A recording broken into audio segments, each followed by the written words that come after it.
you see where Sri Lanka is. That bit of light blue is the ocean between Sri Lanka and India. Now, just above the light blue, that's the Tamil area of India.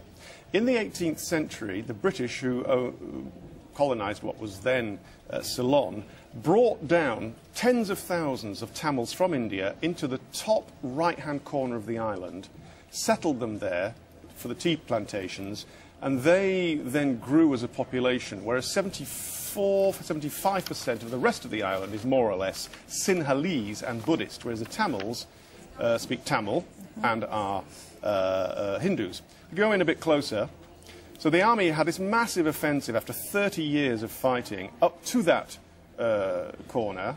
That's called the Jaffa Peninsula. Once they'd crossed Elephant Pass, they came down that coastline you see in the top right-hand corner. Meanwhile, the other army was coming from the other direction, and where you see that little lagoon just below the elephant word, that was this tiny bit of area that they'd corralled the Tamils and the civilians into. Once they linked up on that coastline, there was nowhere for the Tamil Tigers to go, and it really was a matter of time. Unless they fled by boats or something. Well, that was the point about linking up on the coastline. They could no longer get away out to sea, because they used to have a navy, the Tamils. They had an air force, a navy, the lot. They haven't got anything now. They are utterly smashed as a military unit. But unless they get some sort of idea that they feel safe in their own country, which is Sri Lanka, and that they feel they've got full rights.